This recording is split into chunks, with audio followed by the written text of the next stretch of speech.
Hello and welcome to the Bro Chat for the People podcast. Today's episode is brought to you by Free Oakwood.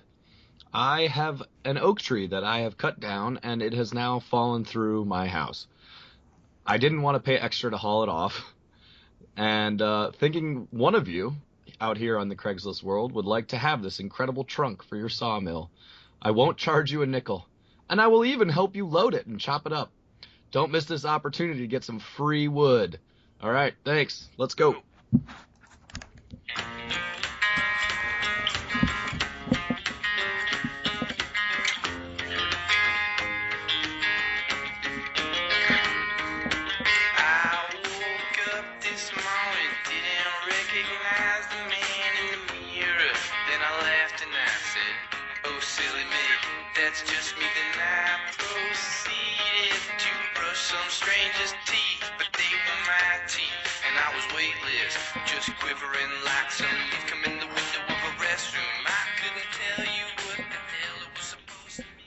All right. We are back, ladies and gentlemen, following a semi-long hiatus by our standards. Exactly, very long hiatus by our standards. Yeah. It had a little vacation, I guess. Apologies. I'm sure. Well, we're going to be making some changes here in Bro Chat for the People about the frequency and the content in which we are producing. Yeah, more content, less broing out. Yeah, kind of, basically. I mean, which is, it's what our most loyal listeners desired. So, I mean, we're here for the people, right? All institutions must evolve to stay relevant. This really old podcast we have going. All right, Tommy boy, what are we talking about tonight for the people? Well, later we're going to be talking about a debate that we've been having about whether Lebron is revolutionary and more general, like what is revolution? What's a revolutionary player?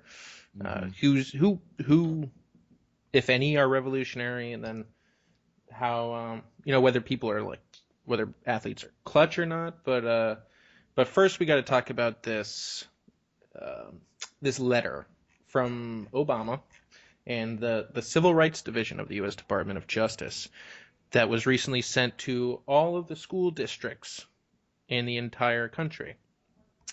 I'm assuming you guys have heard about this. If not, basically it's a letter to them regarding the transgender issue, which has been permeating the media recently, and how these schools, it is a quote-unquote significant guidance for how to treat transgender kids, I guess. Kids. Yeah. It's an interesting thing to say, transgender kids. It's funny. It's just funny to hear those words. Yeah. Well, anyway. I mean, we don't want to be transgender kids. Yeah, I know. I said that on purpose. We don't want to be swayed by the media, one side or the other telling us, what's in this paper. So we went and found the document, the letter sent to the schools, and it's pretty it's pretty horrible to say the least. First of all, it says it's a guidance to the schools, though right after saying it's a guidance to the schools, it talks about how, as a condition for receiving federal funds, you must follow this, because they tie it into the Title IX laws, which of course are a big deal, and there's something to be said about Title IX as a law, with the whole basically no sexual discrimination based on gender. And well, they decided that they're going to include all the transgender people into this. And essentially, if you decide to be a male or a female, no school can discriminate against you. And there's some interesting things here about it. First of all, I love the way that this letter starts. It says, In recent years, we have received an increasing number of questions from parents, teachers, principals, and school superintendents about civil rights protections for transgender students. Like, really? Like, this is it's a groundswell.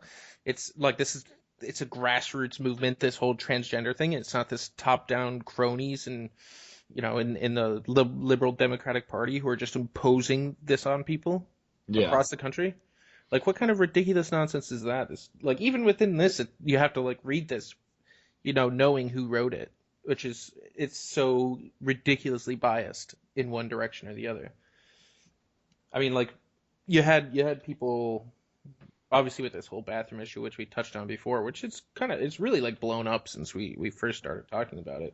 Well, Obviously yeah, with of this course. whole thing, like you had people like the attorney general talking about how it's equivalent to segregation, not allowing transgender females or actually I don't know which one is a transgender female, a male or a female.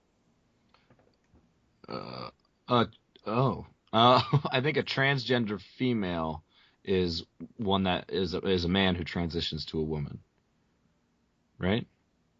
Okay, it I actually could be wrong. has here for those superintendents and such.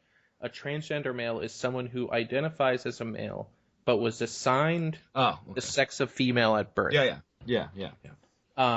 First of all, really, guys, we get assigned sexes at birth? Is since when did The we doctor, assigned them? Like, your doctor decides, yeah, exactly. It's like and he shall be a woman. it's like that scene from Ants where they just like pop out of the queen ant and they're like worker, Yeah, yeah. soldier. It's like I'm pretty sure that it was if you're atheist, it was nature that decided Mhm. which chromosomes you got. And Yeah. if you're not an atheist, I'm pretty sure it was essentially God who decided. And, he's had you in his mind as a male or female for all of eternity, Yep. which is kind of cool. And why this is so messed up at the same time. The idea that like, Well, oh, well, no. it's cool that God's letting us change now. Yeah, exactly. I'm gonna make this guy really. I'm gonna make him a female, but I'm gonna give him some male genitals too. Just to confuse him, just to make it harder for him. Just to screw with him, Seriously. This will be fun. But this has gone completely nuts, has it not? Oh, I'm with you, Tom. It has gone completely nuts. It's blown way out of proportion. People seem to be forgetting because they're all like, in a democracy, everyone will be treated equally. Well, no.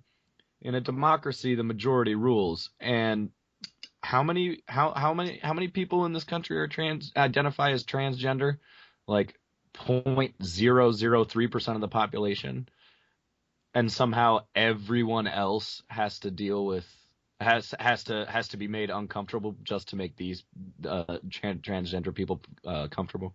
Well, the thing is, we're not in a democracy, Daniel. We're in a republic. It was designed. No, we're not. Designed. We were. We are not in a republic, Thomas. Well, We haven't been since like Abraham Lincoln. We're still kind of in a republic. We've lost a lot of the republic and gone to heavy democratic. But yeah, the whole idea of the republic is to defend the minority from the majority. Yeah. But that doesn't really have anything to do with this. This isn't about defending someone's rights. Like the whole idea that this is a civil rights issue equivalent to the blacks being enslaved. Like what Loretta Lynch was saying, it's and Jim Crow laws and segregation. It's kind of offensive. Yeah, it is kind of offensive. I don't know why. Like, I don't know. If I was a black male or female in this country, I would be offended that this is what this is. They're comparing the civil rights movement to this now. It's ridiculous. Yeah. Well, this line from this letter, a school's Title IX obligation to ensure non-discrimination on the basis of sex requires schools to provide transgender students equal access to educational programs and activities, even in circumstances in which other students, parents, or community members raise objections or concerns. Basically, they're saying, like, look, you can't, it doesn't matter what anybody else thinks about anything. Yeah. You're going to do what we tell you to do. And that's that. And in reality, the majority of people aren't gonna stand up against this type of thing, because who wants to be hit by the by the federal government with a Title IX lawsuit? Just like end your career, end your life, kind of thing. Like, so you're asking. I mean, it would be great, and I think it should happen, that there's kind of just a very large number of people revolt, because if it's just one or two people, they're just going to get slapped, and by slapped I mean shoved into their face into the gutter by the federal government. Um, but I mean, this whole thing needs to be